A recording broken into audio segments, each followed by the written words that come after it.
अगर आप इस वीडियो को यूं ही समझकर देखने आए हैं तो यहीं रुक जाइए, क्योंकि आज जो बात आप सुनने वाले हैं वह आपको भगवान से नहीं, खुद से मिलाने वाली है। बहुत कम लोग जानते हैं कि आत्मा और परमात्मा कभी अलग थे ही नहीं, फिर भी इंसान पूरी जिंदगी खोजता रहता है, भटकता रहता है और अंत में खाली हाथ लौट जाता है। श्री कृष्ण ने गीता में जो कहा वह धर्म नहीं था, वह एक खतरनाक सच था, ऐसा सच जो ईगो को तोड़ देता है। और अगर आप इस सच को अंत तक सुन पाए तो आपकी सोच, आपकी बेचैनी और आपकी जिंदगी का देखने का नजरिया बदल सकता है। इसलिए वीडियो को अंत तक देखिए, क्योंकि यहाँ हर शब्द आपसे जुड़ा है। और अगर आपको लगता है कि ऐसी गहराई वाली बातें ज्यादा लोगों तक पहुंचनी चाहिए तो वीडियो को लाइक करें, इसे शेयर करें और नीचे कमेंट में लिखें कि आप यहां तक क्यों पहुंचे। और अगर आप सच में कृष्ण माइंड कोड को समझना चाहते हैं तो चैनल को सब्सक्राइब करना मत भूलिए, क्योंकि यहां वीडियो नहीं, चेतना बदली जाती है। अगर आप ये वीडियो यहां तक देख रहे हैं तो इसका मतलब है कि यह सिर्फ संयोग नहीं है, यह वही क्षण है जहां से आपकी आत्मा कुछ याद करने वाली है। क्योंकि गीता में श्री कृष्ण ने कभी भी ज्ञान यूं ही नहीं दिया, हर शब्द के पीछे एक रहस्य छुपा है। और आज जो बात आप सुनने वाले हैं वह 90% लोग जीवन में कभी नहीं समझ पाते और मर जाते हैं, लेकिन मरने के बाद भी भटकते रहते हैं, क्योंकि उन्हें यह नहीं पता होता कि आत्मा और परमात्मा का मिलन होता कैसे है। और सबसे खतरनाक बात यह है कि ज्यादातर लोग सोचते हैं कि आत्मा और परमात्मा का मिलन मृत्यु के बाद होता है, लेकिन गीता का सत्य इससे बिल्कुल उल्टा है। और यहीं से दिमाग हिलना शुरू होता है। श्री कृष्ण अर्जुन से कहते हैं कि आत्मा न जन्म लेती है न मरती है। फिर सवाल उठता है कि अगर आत्मा अमर है तो वह परमात्मा से अलग क्यों महसूस करती है, और अगर अलग है तो मिलन की जरूरत क्यों पड़ती है। यहीं पर कृष्णा माइंड कोड शुरू होता है, क्योंकि कृष्ण सिर्फ भगवान नहीं थे, वह मानव मन को पढ़ने वाले सबसे गहरे वैज्ञानिक भी थे। उन्होंने गीता को धर्म नहीं बनाया, उन्होंने गीता को चेतना का नक्शा बनाया, और इसी नक्शे में छुपा है आत्मा और परमात्मा के मिलन का पूरा रास्ता। लेकिन यह रास्ता सीधा नहीं है, यह रास्ता उल्टा है, खतरनाक है और ईगो को तोड़ देने वाला है। इसलिए इसे सबके सामने साफ साफ नहीं कहा गया। अब जरा अपने जीवन को देखिए, क्या आपको कभी ऐसा लगा है कि सब कुछ होने के बाद भी भीतर कुछ खाली है? क्या आपको कभी ऐसा महसूस हुआ है कि लोग, पैसा, रिश्ते, सम्मान सब है, लेकिन फिर भी मन अशांत है? अगर हाँ, तो यह कोई डिप्रेशन नहीं है, यह आत्मा की पुकार है। और गीता कहती है कि जब आत्मा परमात्मा से दूर हो जाती है तो वह संसार में अर्थ ढूंढने लगती है, और यहीं से जन्म होता है दुख का, मोह का और कर्म के बंधन का। श्री कृष्ण कहते हैं कि आत्मा स्वयं को शरीर समझने लगती है, और जैसे ही यह भ्रम पैदा होता है आत्मा अपने ही स्रोत से कट जाती है, और यही सेपरेशन आपको इंसान बनाता है। अब ध्यान दीजिए, क्योंकि यह लाइन ज्यादातर चैनल कभी नहीं बोलते। आत्मा और परमात्मा का मिलन कोई घटना नहीं है, यह एक पहचान है, और पहचान हमेशा भीतर होती है, बाहर नहीं। लेकिन समस्या यह है कि इंसान बाहर खोजता है, मंदिरों में, मूर्तियों में, पूजा में, जबकि कृष्ण अर्जुन से युद्ध भूमि में खड़े होकर कहते हैं कि परमात्मा तुम्हारे भीतर है, और जब तक तुम बाहर खोजोगे तब तक मिलन असंभव है। अब यहीं पर दर्शक फंस जाता है, क्योंकि अगर परमात्मा भीतर है तो फिर दूरी कहाँ है, और अगर दूरी नहीं है तो फिर मिलन कैसे होगा? यही गीता का सबसे खतरनाक रहस्य है। मिलन का अर्थ पास आना नहीं है, मिलन का अर्थ है भ्रम का टूटना। श्री कृष्ण कहते हैं कि जैसे ही अहंकार गिरता है वैसे ही आत्मा को याद आ जाता है कि वह कभी अलग थी ही नहीं, और यही याद आना ही मोक्ष है। लेकिन ध्यान रखना, यह याद मौत के बाद नहीं आती, यह याद जीवन में ही आती है, और जो जीवन में इसे जान लेता है वही जीवन मुक्त कहलाता है। अब सोचिए, अगर यह इतना सरल होता तो पूरी दुनिया मुक्त होती, लेकिन ऐसा नहीं है, क्योंकि अहंकार बहुत चालाक है। वह खुद को ज्ञान में भी छुपा लेता है, वह खुद को भक्त बना लेता है, वह खुद को साधक बना लेता है। और यही कारण है कि लोग पूरी उम्र भक्ति करते हैं, लेकिन आत्मा और परमात्मा का मिलन नहीं होता। कृष्ण कहते हैं कि जब तक करने वाला मौजूद है तब तक मिलन असंभव है, क्योंकि जहां करता है वहां द्वैत है, और जहां द्वैत है वहां परमात्मा नहीं है। अब यहीं पर दिमाग को झटका लगता है, क्योंकि इसका मतलब यह हुआ कि जो मैं कर रहा हूं वही सबसे बड़ी रुकावट है। और यही कारण है कि गीता में कर्मयोग बताया गया, लेकिन कर्म छोड़ने के लिए नहीं, कर्म से कर्ता को हटाने के लिए।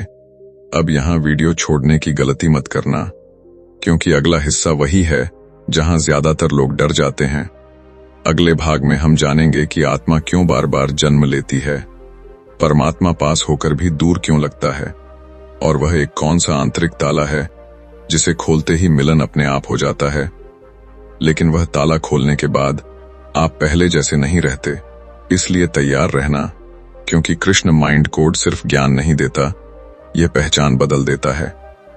अब जो आप सुनने वाले हैं वह गीता का वह हिस्सा है जिसे ज्यादातर लोग सुन तो लेते हैं लेकिन समझ नहीं पाते, और जो नहीं समझ पाता वही बार बार उसी चक्र में फंस जाता है। श्री कृष्ण अर्जुन से कहते हैं कि आत्मा न तो मरती है और न ही पैदा होती है, फिर भी वह बार बार शरीर बदलती है।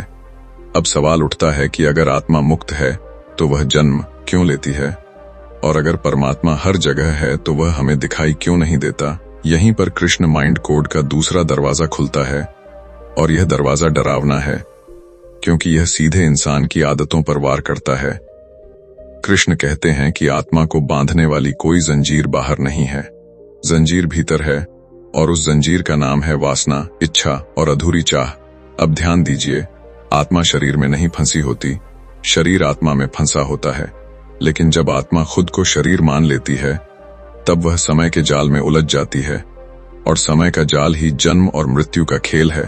आप सोचते हैं कि आपकी जिंदगी की समस्या बाहर की है, पैसे की, रिश्तों की, अपमान की, लेकिन गीता कहती है कि असली समस्या यह है कि आत्मा को अभी भी कुछ चाहिए, और जहां चाह है वहां पुनर्जन्म है, क्योंकि चाह अधूरी मरती नहीं, वह अगले जन्म में बीज बन जाती है, और यहीं से आत्मा फिर एक नए शरीर में प्रवेश करती है। अब यह सुनकर मन में सवाल आता है, तो फिर मोक्ष कैसे होगा? क्या इच्छा खत्म करनी पड़ेगी? क्या सब छोड़ देना पड़ेगा? और यहीं पर लोग गीता को गलत समझ लेते हैं। कृष्ण कहते हैं इच्छा को मारना नहीं है, इच्छा को देखना है, क्योंकि जो देखा जाता है वह धीरे धीरे ढीला पड़ जाता है, लेकिन जिसे दबाया जाता है वह और ज्यादा ताकतवर होकर लौटता है। अब जरा अपने जीवन को देखिए, क्या आपने कभी गौर किया है कि जितना आप किसी चीज को पाने की कोशिश करते हैं उतना ही भीतर बेचैनी बढ़ती है, और जब वह चीज मिल जाती है तब भी शांति स्थायी नहीं होती। यही प्रमाण है कि आत्मा वस्तु से नहीं जुड़ी, आत्मा सिर्फ अपने स्रोत से जुड़कर शांत होती है।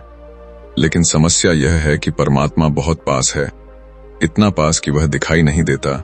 जैसे आंख खुद को नहीं देख सकती, वैसे ही चेतना खुद को वस्तु बनाकर नहीं देख सकती। इसलिए इंसान भगवान को बाहर खोजता है, और बाहर उसे सिर्फ प्रतीक मिलते हैं, सत्य नहीं। श्री कृष्ण कहते हैं कि परमात्मा को देखने की कोशिश मत करो, देखने वाले को देखो, क्योंकि जब देखने वाला दिखाई दे जाता है तब देखने योग्य सब गिर जाता है, और यही क्षण आत्मा और परमात्मा के मिलन की शुरुआत है। लेकिन यहाँ एक बड़ा खतरा है, जैसे ही आप देखने वाले को देखने लगते हैं, ईगो घबराने लगता है, क्योंकि ईगो का अस्तित्व ही देखने वाले होने पर टिका है, और जैसे ही साक्षी भाव आता है, ईगो कमजोर पड़ता है। इसलिए लोग ध्यान शुरू करते हैं लेकिन बीच में छोड़ देते हैं, क्योंकि भीतर का पुराना ढांचा टूटने लगता है। कृष्ण कहते हैं कि आत्मा का परमात्मा से मिलन कोई रोमांटिक अनुभव नहीं है, यह एक मृत्यु है, झूठी पहचान की मृत्यु। और यही वजह है कि लोग मोक्ष से डरते हैं, उन्हें लगता है कि वे कहीं खो न जाए। लेकिन गीता कहती है कि जो खोता है वही पाता है, और जो पकड़ कर बैठा है वही भटकता है। अब यहाँ एक बहुत गहरी बात आती है, परमात्मा दूर इसलिए लगता है क्योंकि मन शोर करता है, और जहां शोर है वहां सत्य की आवाज दब जाती है। आत्मा को परमात्मा से अलग करने वाला कोई फासला नहीं है, यह सिर्फ ध्यान का फर्क है। जब ध्यान बाहर होता है तब संसार दिखता है, जब ध्यान भीतर मुड़ता है तब परमात्मा प्रकट होता है।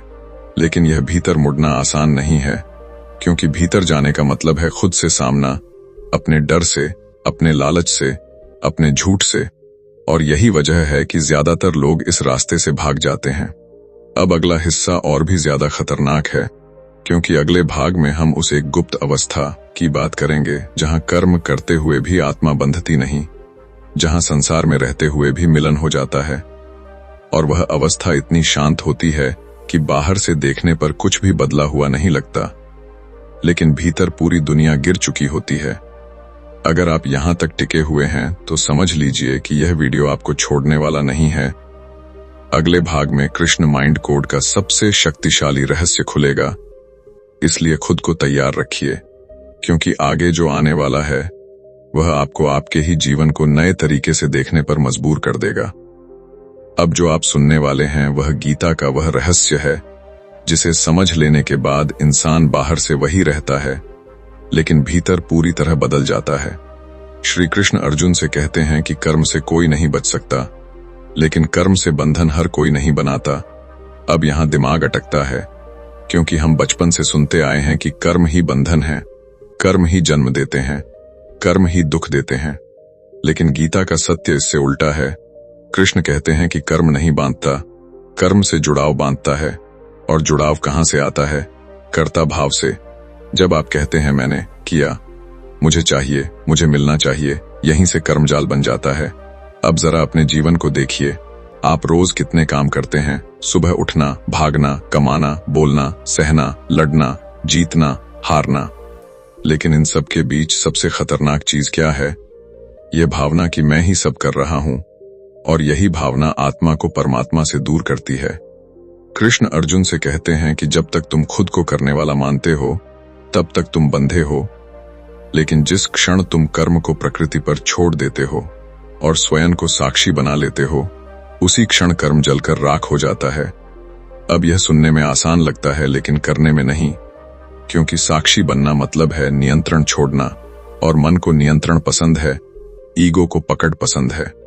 इसलिए वह बार बार बीच में आकर कहता है, अगर मैं नहीं करूंगा तो सब बिखर जाएगा। लेकिन गीता कहती है कि संसार तुम्हारे बिना भी चलता था और तुम्हारे बिना भी चलता रहेगा। यह वाक्य ईगो के लिए सबसे बड़ा झटका है। अब यहां एक बहुत महीन बिंदु आता है।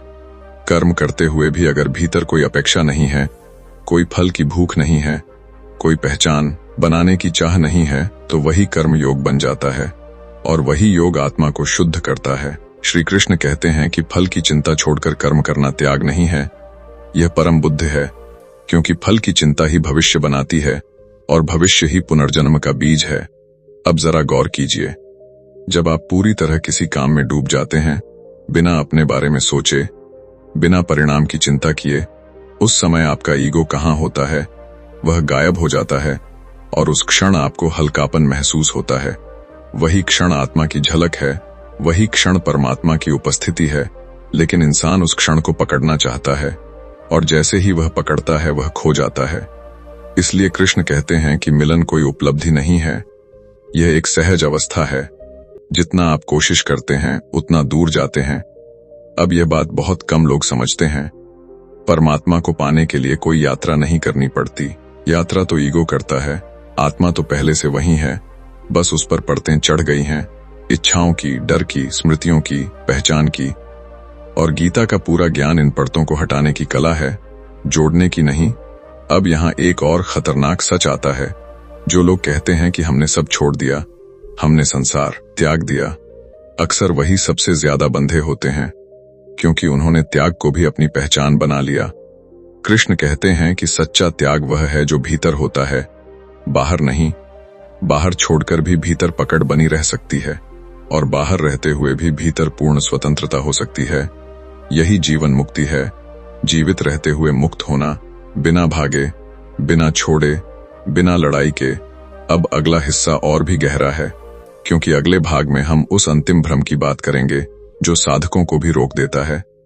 वह भ्रम जहां इंसान सोचने लगता है कि अब मुझे सब पता है, और वहीं से गिरावट शुरू होती है। अगर आप यहां तक टिके हुए हैं तो समझ लीजिए कि आपकी चेतना तैयार हो रही है। अगले भाग में कृष्ण माइंड कोड का सबसे सूक्ष्म जाल खुलेगा, इसलिए यहीं मत रुकिए, क्योंकि यहीं रुकने वाले सबसे ज्यादा भटकते हैं। अब यहां से गीता का वह क्षेत्र शुरू होता है जहां 90% साधक गिर जाते हैं, और गिरकर उन्हें लगता है कि वे ऊंचाई पर पहुंच गए हैं। श्री कृष्ण अर्जुन से कहते हैं कि अज्ञान बंधन है, यह तो सब जानते हैं, लेकिन ज्ञान भी बंधन बन सकता है। यह बहुत कम लोग समझते हैं और यही सबसे खतरनाक जाल है, क्योंकि अज्ञानी जानता है कि वह नहीं जानता, लेकिन ज्ञानी यह मान लेता है कि अब उसे सब पता है, और यहीं से आत्मा और परमात्मा के मिलन में सबसे बड़ी दीवार खड़ी हो जाती है। अब जरा अपने आसपास देखिए, कितने लोग गीता के श्लोक बोलते हैं, उपदेश देते हैं, ज्ञान बांटते हैं, लेकिन उनके भीतर क्रोध, ईर्ष्या, डर और असुरक्षा जस की तस रहती है। इसका मतलब साफ है, ज्ञान सिर तक पहुंचा है, अस्तित्व तक नहीं। कृष्ण कहते हैं कि जो ज्ञान अहंकार को बढ़ाए वह सत्य नहीं है, क्योंकि सत्य अहंकार को गलाता है। अब यहाँ ईगो एक नया खेल खेलता है। वह खुद को ज्ञानी बना लेता है। वह कहता है मैं दूसरों से अलग हूं, मैं जाग गया हूं, मैं समझदार हूं। और जैसे ही यह भावना आती है, उसी क्षण गिरावट शुरू हो जाती है, क्योंकि जहां तुलना है वहां द्वैत है, और जहां द्वैत है वहां परमात्मा का मिलन असंभव है। अब ध्यान दीजिए, यह बहुत महीन बात है। आत्मा और परमात्मा के बीच आखिरी दूरी ज्ञान की नहीं, पहचान की होती है। जब तक यह पहचान बनी रहती है कि मैं जानता हूं, तब तक कोई मिलन नहीं हो सकता। कृष्ण कहते हैं कि अंतिम द्वार पर ज्ञान भी उतारना पड़ता है, जैसे यात्रा के अंत में नाव को भी छोड़ना पड़ता है। लेकिन मन को यह मंजूर नहीं, क्योंकि ज्ञान ही उसकी सुरक्षा बन चुका होता है। इसलिए साधक अक्सर यहीं अटक जाते हैं। उन्हें लगता है कि अब बस थोड़ा सा और, लेकिन वह थोड़ा सा और कभी पूरा नहीं होता। अब यहां एक सीधा सवाल उठता है, तो फिर सही ज्ञान क्या है? गीता कहती है कि सही ज्ञान वह है जो आपको हल्का कर दे, शांत कर दे, सरल बना दे। अगर ज्ञान लेने के बाद आप ज्यादा गंभीर, ज्यादा कठोर, ज्यादा अलग थलग हो गए हैं, तो समझ लीजिए कि ईगो ने ज्ञान को हथिया लिया है।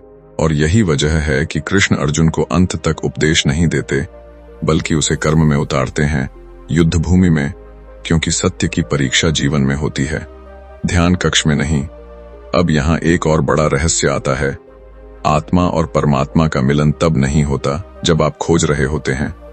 मिलन तब होता है जब खोज गिर जाती है, क्योंकि खोज मान लेती है कि कुछ कमी है, और जहां कमी की भावना है वहां पूर्णता कैसे प्रकट होगी। कृष्ण कहते हैं कि तुम जिसे ढूंढ रहे हो वही तुम हो। लेकिन यह वाक्य ईगो के लिए असहनीय है, क्योंकि ईगो हमेशा कुछ बनना चाहता है, कुछ पाना चाहता है, और यहां उसे कहा जा रहा है कि छोड़ दो। अब सोचिए, यही कारण है कि यह ज्ञान सबके लिए नहीं कहा गया, क्योंकि यह सुनने में सुंदर है लेकिन जीने में खतरनाक है। अगले भाग में हम उस क्षण की बात करेंगे जहां साधक को लगता है कि अब सब समाप्त हो गया, अब कोई मार्ग नहीं बचा। वही क्षण असली द्वार होता है, लेकिन वहां पहुंचकर ज्यादातर लोग पीछे लौट जाते हैं। अगर आप सच में अंत तक पहुंचना चाहते हैं तो अगले भाग को मिस मत करना, क्योंकि वहां कृष्ण माइंड कोड का सबसे अंतिम और सबसे मौन रहस्य खुलने वाला है, और वह रहस्य शब्दों से नहीं, अनुभव से समझ आता है। अब जो आप सुनने वाले हैं वह गीता का वह मौन सत्य है जहां शब्द भी कांपने लगते हैं, क्योंकि यहां पहुंचकर साधक को लगता है कि अब सब व्यर्थ है। श्री कृष्ण अर्जुन से कहते हैं कि मार्ग का सबसे कठिन हिस्सा वह नहीं है जहां संघर्ष है, बल्कि वह है जहां सब छूट जाता है। यहां मन को कोई सहारा नहीं मिलता, न ज्ञान, न अभ्यास, न साधना। और यही वह अवस्था है जहां 99% लोग लौट जाते हैं, क्योंकि उन्हें लगता है कि वे खो रहे हैं। लेकिन गीता कहती है कि यही खोना असली पाना है। अब जरा अपने जीवन को देखिए। क्या आपने कभी ऐसा महसूस किया है कि जो चीजें पहले अर्थ देती थीं, अब खाली लगने लगी हैं? वही काम, वही लोग, वही उपलब्धियां, लेकिन भीतर कुछ मर सा गया है। अगर हां, तो डरिए मत। यह पतन नहीं है, यह प्रवेश है। लेकिन ईगो इसे सह नहीं पाता, क्योंकि ईगो का अस्तित्व अर्थ पर टिका है, और जब अर्थ गिरने लगता है तो ईगो घबराता है। वह कहता है कि कुछ गलत हो रहा है, कुछ ठीक करो, फिर से खोज शुरू करो, फिर से पकड़ो। लेकिन कृष्ण कहते हैं कि इस अंधकार में कुछ भी मत पकड़ो, क्योंकि यही वह क्षण है जहां आत्मा आखिरी छलांग लगाती है। अब यहां एक बहुत सूक्ष्म बात है। यह अंधकार अवसाद नहीं है, यह खालीपन है, और खालीपन ही पात्र बनाता है। जब तक पात्र भरा है तब तक परमात्मा उसमें कैसे उतरेगा। लेकिन इंसान इस खालीपन से डरता है, क्योंकि उसे बचपन से सिखाया गया है कि खाली होना मतलब असफल होना, बेकार होना। लेकिन गीता कहती है कि न्यय ही पूर्णता का द्वार है। अब इस अवस्था में साधक को लगता है कि भगवान भी छूट गया, साधना भी छूट गई, भरोसा भी छूट गया। और यही वह बिंदु है जहां वास्तविक समर्पण जन्म लेता है, क्योंकि अब समर्पण कोई क्रिया नहीं रह जाती, वह मजबूरी बन जाता है। और जब समर्पण मजबूरी बन जाता है तब ईगो का आखिरी किला गिर जाता है। कृष्ण कहते हैं कि जब तुम कुछ भी नहीं हो तब ही मैं हूं। यह वाक्य सुनने में सरल है, लेकिन जीने में मृत्यु जैसा है, क्योंकि यहां झूठी पहचान सच में मरती है। अब ध्यान दीजिए, इस अवस्था में कोई प्रकाश नहीं दिखता, कोई आनंद नहीं आता, कोई अनुभव नहीं होता, सिर्फ एक गहरी चुप्पी होती है। और यही चुप्पी परमात्मा की भाषा है, लेकिन मन शोर का आदी है, इसलिए वह इस चुप्पी को सह नहीं पाता और यहीं से साधक पीछे लौट जाता है। वह फिर से पूजा में, मंत्र में, ज्ञान में शरण लेता है और इस अंतिम द्वार को चूक जाता है। कृष्ण अर्जुन से कहते हैं कि इस अंधकार से मत भागो, क्योंकि यही गर्भ है और यहीं से नया जन्म होता है। अब अगले भाग में हम उस क्षण की बात करेंगे जहां कुछ भी नहीं किया जाता, फिर भी सब हो जाता है, जहां आत्मा और परमात्मा का मिलन बिना किसी प्रयास के घटित होता है। और वह क्षण इतना साधारण होता है कि लोग उसे पहचान ही नहीं पाते। अगर आप यहां तक टिके हुए हैं तो समझ लीजिए कि आप उस सीमा के बहुत पास हैं, जहां से वापसी नहीं होती। अगले भाग में कृष्ण माइंड कोड का सबसे मौन और सबसे निर्णायक सत्य खुलेगा, इसलिए यहीं मत रुकिए। अब यहां गीता का वह सत्य शुरू होता है जिसे समझाने के लिए शब्द हमेशा कम पड़ जाते हैं, क्योंकि यहां तक आते आते साधक से सब छिन चुका होता है, न चाह, न लक्ष्य, न पहचान, न भरोसा। और यही वह अवस्था है जहां पहली बार कुछ भी करने की जरूरत नहीं रह जाती। श्री कृष्ण अर्जुन से कहते हैं कि तुम जितना करने की कोशिश करोगे उतना दूर जाओगे, और जिस क्षण करना गिर जाएगा उसी क्षण मिलन घटित हो जाएगा। अब यह बात सुनने में विरोधाभास लगती है, क्योंकि पूरी जिंदगी इंसान ने करना सीखा है, मेहनत करना, पाना, बनना, साबित करना, और यहां उससे कहा जा रहा है कि कुछ मत करो। और यही सबसे कठिन आदेश है, क्योंकि ईगो कुछ न कुछ करते रहना चाहता है। लेकिन गीता कहती है कि परमात्मा को पाने के लिए जो सबसे बड़ा त्याग चाहिए वह कर्म का नहीं, प्रयास का है। अब ध्यान दीजिए, जब प्रयास गिरता है तब चेतना प्राकृतिक हो जाती है, और प्राकृतिक चेतना ही परमात्मा का स्वरूप है। इसलिए मिलन कोई घटना नहीं बनता, वह एक प्रकट होना होता है। जैसे बादल हटते ही सूरज दिखाई दे जाता है, सूरज आता नहीं, वह पहले से ही था, वैसे ही आत्मा और परमात्मा का मिलन भी कोई नई स्थिति नहीं बनाता, वह सिर्फ एक भ्रम को हटाता है। अब इस अवस्था में साधक को लगता है कि कुछ खास नहीं हो रहा, कोई चमत्कार नहीं, कोई दिव्य प्रकाश नहीं, कोई घंटियां नहीं बज रही। और यही कारण है कि लोग इस मिलन को पहचान नहीं पाते, क्योंकि मन को ड्रामा पसंद है, शोर पसंद है, विशेष अनुभव पसंद है। लेकिन गीता कहती है कि सत्य बेहद साधारण होता है, इतना साधारण कि ईगो उसे नजरअंदाज कर देता है। अब यहां एक बहुत गहरा रहस्य है। इस अवस्था में देखने वाला और देखा जाने वाला अलग नहीं रहते, सोचने वाला और विचार अलग नहीं रहते, भीतर और बाहर की रेखा मिटने लगती है। लेकिन यह कोई ट्रांस नहीं है, यह पूर्ण होश है, और यही कारण है कि इसे शब्दों में बांधना असंभव है।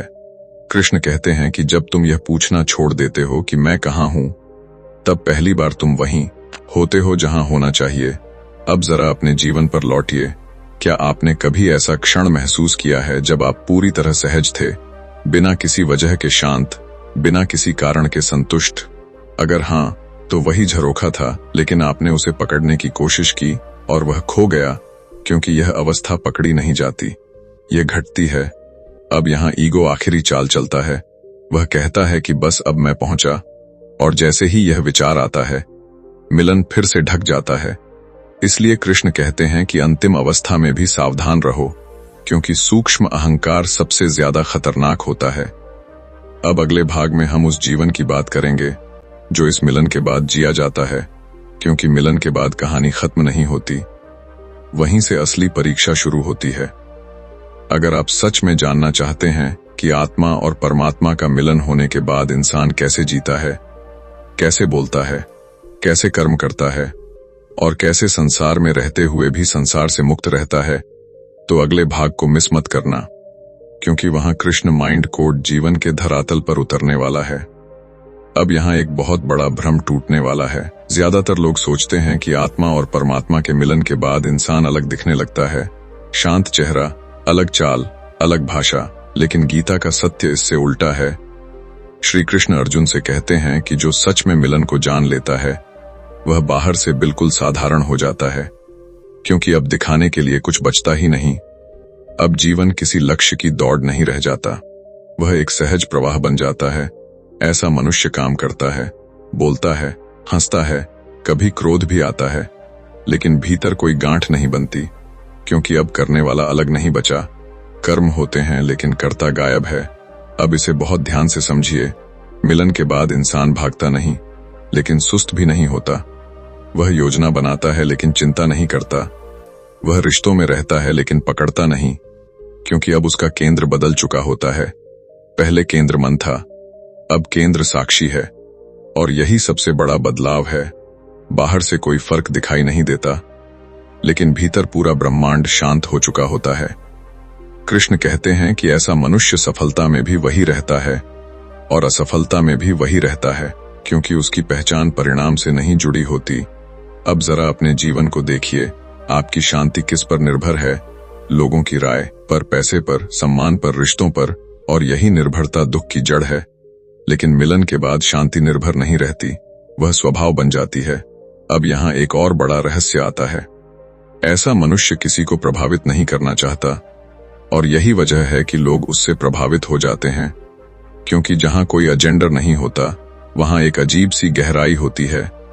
कृष्ण कहते हैं कि ज्ञानी उपदेश नहीं देता, उसकी उपस्थिति ही शिक्षा बन जाती है।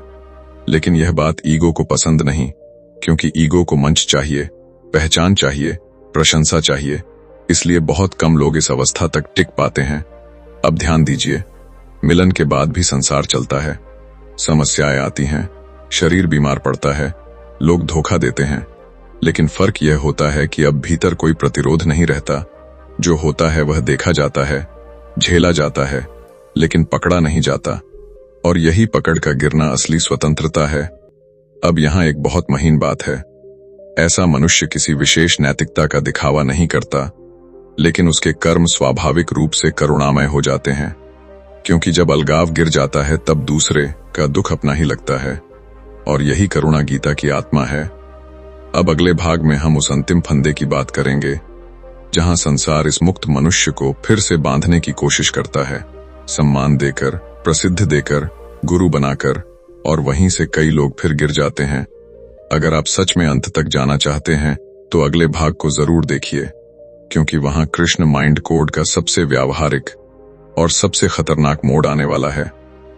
अब यहाँ गीता का वह हिस्सा शुरू होता है जहां पहुंचे हुए लोग भी फिसल जाते हैं, क्योंकि यह जाल बहुत सुंदर होता है, बहुत सम्मानजनक होता है, और ईगो को बिल्कुल वही देता है जिसकी उसे हमेशा भूख रही है। श्री कृष्ण अर्जुन से कहते हैं कि जब तुम मुक्त हो जाते हो तब संसार तुम्हें बांधने के लिए जंजीर नहीं लाता, वह माला लाता है, वह सम्मान लाता है, वह चरणों में झुकने वाले लोग लाता है। और यही सबसे खतरनाक परीक्षा है, क्योंकि अब ईगो खुलकर नहीं आता, वह सेवा के नाम पर आता है, वह जिम्मेदारी के नाम पर आता है। वह कहता है कि अब तुम्हें दूसरों को जगाना है, अब तुम्हें मार्ग दिखाना है। और यहीं से बहुत से मुक्त लोग फिर से बंध जाते हैं। अब ध्यान दीजिए, गीता कहती है कि सच्चा ज्ञानी कभी खुद को गुरु नहीं मानता, क्योंकि जहां गुरु बनने की भावना आई वहीं द्वैत वापस आ गया, और जहां द्वैत आया वहां मिलन ढक गया। कृष्ण कहते हैं कि जो सच में जानता है वह जानने का दावा नहीं करता, लेकिन संसार को दावा पसंद है, लेबल पसंद है, पहचान पसंद है।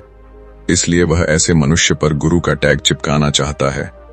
अब जरा अपने आसपास देखिए, कितने लोग हैं जिन्हें ज्ञान मिलने के बाद मंच मिल गया, फॉलोअर्स मिल गए, प्रसिद्धि मिल गई, और धीरे धीरे वही शांति जो कभी सहज थी अब बचाने की चीज बन गई। अब उन्हें अपनी छवि बचानी पड़ती है, अपनी बातों को तौलना पड़ता है, और यहीं से बंधन वापस शुरू हो जाता है। कृष्ण कहते हैं कि अगर तुम्हें किसी की जरूरत है कि वह तुम्हें माने, तो समझ लो कि कहीं न कहीं ईगो फिर जीवित है। अब यहाँ एक बहुत महीन रेखा है। सेवा और ईगो में फर्क बहुत सूक्ष्म है, बाहर से दोनों एक जैसे दिखते हैं, लेकिन भीतर इरादा अलग होता है। अगर सेवा के बाद भीतर हल्कापन है तो वह सेवा है, और अगर सेवा के बाद भीतर गर्व है तो वह ईगो है। और यही फर्क पहचानना सबसे कठिन होता है, इसलिए बहुत से लोग इस मोड़ पर चूक जाते हैं। अब गीता यहाँ एक सीधा समाधान देती है। कृष्ण कहते हैं कि खुद को साधन समझो, स्रोत नहीं। जब कुछ अच्छा हो तो उसे अपने खाते में मत डालो, और जब कुछ गलत हो तो उसे अपने ऊपर मत लो, क्योंकि दोनों ही ईगो को मजबूत करते हैं। अब यह बात सुनने में साधारण है, लेकिन जीने में क्रांतिकारी है, क्योंकि यहाँ इंसान हर भूमिका निभाता है, लेकिन किसी भूमिका से चिपकता नहीं। अब अगले भाग में हम उस अंतिम स्थिति की बात करेंगे, जहां न मुक्त होने की चिंता रहती है, न गिरने का डर, न संसार का आकर्षण, न मोक्ष की लालसा। वही अवस्था गीता का अंतिम संदेश है, और वहीं आत्मा और परमात्मा का मिलन पूरी तरह मौन हो जाता है। अगर आप यहां तक टिके हैं तो समझ लीजिए कि आप कहानी के अंतिम द्वार पर खड़े हैं। अगला भाग केवल सुना नहीं जाएगा, वह भीतर महसूस होगा। अब यहाँ गीता का वह स्तर आता है जहाँ शब्द लगभग समाप्त हो जाते हैं, क्योंकि यहाँ साधक भी नहीं बचता और खोज भी नहीं बचती। श्री कृष्ण अर्जुन से कहते हैं कि अंतिम बंधन मोक्ष की इच्छा है, क्योंकि जब तक तुम मुक्त होना चाहते हो तब तक कोई न कोई कैद मान ली जाती है, और जहाँ कैद की धारणा है वहाँ पूर्ण स्वतंत्रता कैसे होगी। अब यह सुनकर मन हिल जाता है, क्योंकि पूरी यात्रा मोक्ष के लिए थी, और अब उसी को छोड़ने की बात की जा रही है। लेकिन यही गीता का अंतिम उल्टाव है। कृष्ण कहते हैं कि जब संसार की चाह छूट जाती है तब साधक मोक्ष चाहता है, और जब मोक्ष की चाह छूट जाती है तब आत्मा परमात्मा में विश्राम करती है, क्योंकि अब पाने को कुछ बचता ही नहीं। अब जरा अपने भीतर देखिए, क्या आप शांति इसलिए चाहते हैं ताकि दुख न रहे? क्या आप ध्यान इसलिए करते हैं ताकि कुछ बन सकें, कुछ साबित कर सकें? अगर हां, तो यह भी सूक्ष्म चाह है, और यही चाह अंतिम पर्दा है।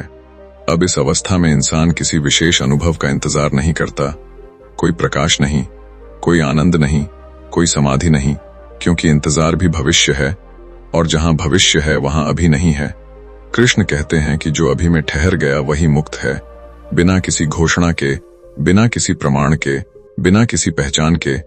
अब यहाँ एक बहुत गहरी बात आती है। इस अवस्था में जीवन और मृत्यु दोनों समान हो जाते हैं। न जीवन का मोह, न मृत्यु का भय, क्योंकि जो मरता वह कभी था ही नहीं, और जो है वह कभी मर नहीं सकता। ये कोई विचार नहीं, यह प्रत्यक्ष अनुभव है, लेकिन इसे समझाने की कोशिश करते ही यह फिसल जाता है। इसलिए गीता यहाँ मौन को प्राथमिकता देती है। अब इस अवस्था में इंसान न तो भाग्य को कोसता है, न खुद को दोष देता है, क्योंकि दोष देने के लिए अलगाव चाहिए, और यहाँ अलगाव बचा ही नहीं। जो होता है वह घटता है, और जो घटता है वही पूर्ण है। अब ध्यान दीजिए, यह उदासीनता नहीं है, यह पूर्ण स्वीकार है, और स्वीकार सबसे बड़ी शक्ति है, क्योंकि यहाँ कोई प्रतिरोध नहीं बचता। अब संसार ऐसा मनुष्य देखता है और उसे समझ नहीं पाता। कुछ उसे ठंडा कहते हैं, कुछ उसे पहुंचा हुआ कहते हैं, लेकिन वह इन सब से अछूता रहता है, क्योंकि अब पहचान की जरूरत समाप्त हो चुकी होती है। अब अगले और अंतिम भाग में हम उस अंतिम सत्य की बात करेंगे जो कृष्ण अर्जुन को युद्ध से पहले नहीं, बल्कि युद्ध के भीतर देते हैं। वही सत्य गीता का सार है, वही आत्मा और परमात्मा के मिलन की पूर्णता है। अगर आप यहां तक टिके हैं तो यह वीडियो आपको बदलने के बहुत करीब है। अंतिम भाग किसी उत्तर के साथ नहीं आएगा, वह एक मौन छोड़कर जाएगा, और वही मौन असली संदेश होगा। अब यहाँ कहानी समाप्त नहीं होती, यहाँ कहानी गिर जाती है, क्योंकि श्री कृष्ण अर्जुन से अंत में कोई नया ज्ञान नहीं देते, वह बस अर्जुन को देखने देते हैं। और यही गीता का सबसे बड़ा रहस्य है कि सत्य बताया नहीं जाता, दिखाया भी नहीं जाता। वह तब प्रकट होता है जब देखने वाला थक जाता है, खोज गिर जाती है, और मन शांत हो जाता है। कृष्ण कहते हैं कि आत्मा और परमात्मा का मिलन कोई घटना नहीं है जो भविष्य में होगी। ये कोई इनाम नहीं है जो साधना के बाद मिलेगा। ये कोई स्थिति नहीं है जिसे पकड़कर रखा जा सके। यह तो वह सत्य है जो हमेशा से था, बस बीच में एक झूठी धारणा खड़ी हो गई थी। मैं अलग हूं, मैं छोटा हूं, मैं अधूरा हूं, और जैसे ही यह धारणा ढहती है, मिलन अपने आप प्रकट हो जाता है, इसलिए गीता में कहीं भी यह नहीं कहा गया कि आत्मा परमात्मा तक पहुंचती है। कहाँ यह गया है कि आत्मा अपनी वास्तविकता को याद कर लेती है और याद करना ही मुक्ति है। अब इस अवस्था में कोई विशेष अनुभव नहीं होता, कोई चमक नहीं, कोई आवाज नहीं, कोई संकेत नहीं, बस एक गहरी सामान्यता होती है, इतनी सामान्य कि मन उसे नजरअंदाज कर देता है, लेकिन वही सामान्यता परम सत्य है। कृष्ण कहते हैं कि जो इसे जान लेता है वह कुछ नहीं कहता, और जो कुछ कहता है उसने अभी जाना नहीं। इसलिए गीता मौन में समाप्त होती है, आदेश में नहीं, वादे में नहीं, बल्कि स्वतंत्रता में। अर्जुन युद्ध करता है, लेकिन अब युद्ध उसे नहीं करता। जीवन चलता है, लेकिन जीवन उसे नहीं घसीटता। और यही अंतिम संकेत है। अगर आपके भीतर अब कोई सवाल नहीं बचा, कोई जल्दबाजी नहीं बची, कोई बेचैनी नहीं बची, तो समझ लीजिए कि संदेश पहुंच चुका है। और अगर अभी भी मन कुछ पकड़ना चाहता है तो कोई समस्या नहीं, यह भी यात्रा का हिस्सा है, क्योंकि गीता कभी जोर नहीं डालती, वह सिर्फ रास्ता दिखाती है। चलना या न चलना आपकी स्वतंत्रता है, और यही स्वतंत्रता परमात्मा का सबसे सच्चा रूप है। अब यहां कोई निष्कर्ष नहीं दिया जाएगा, कोई कॉल टू एक्शन नहीं होगा, क्योंकि जहां मिलन है वहां बुलावा नहीं होता, सिर्फ मौन होता है। और अगर यह मौन आप तक पहुंच गया तो समझ लीजिए कि आत्मा और परमात्मा कभी अलग थे ही नहीं। अगर यह वीडियो आपको थोड़ा सा भी असहज कर गया, अगर सुनते समय कहीं भीतर चुप्पी सी बन गई, या ऐसा लगा कि यह बातें किसी किताब की नहीं बल्कि आपकी ही जिंदगी की हैं, तो समझ लीजिए कि संदेश सिर्फ सुना नहीं गया, भीतर पहुंचा है। लेकिन याद रखिए, गीता का ज्ञान यहीं खत्म नहीं होता। यह तब शुरू होता है जब वीडियो बंद हो जाता है। और अगर आप नहीं चाहते कि यह एहसास कुछ देर बाद खो जाए, तो अभी वीडियो को लाइक करें, क्योंकि आपका एक लाइक इस ज्ञान को उन लोगों तक पहुंचा सकता है जो आज भी भटक रहे हैं। इसे शेयर करें, क्योंकि हो सकता है किसी एक इंसान को यही वीडियो उसकी दिशा दे दे। और नीचे कमेंट में जरूर लिखें कि इस वीडियो का कौन सा हिस्सा आपके भीतर सबसे ज्यादा चुभा या सबसे ज्यादा शांत कर गया। और अगर आप ऐसे ही सस्पेंस भरे, गहरे और जीवन बदलने वाले कृष्ण माइंड कोड वीडियो आगे भी देखना चाहते हैं, तो चैनल को अभी सब्सक्राइब कर लीजिए, क्योंकि यहाँ वीडियो खत्म नहीं होते, यहाँ से आपकी यात्रा शुरू होती है।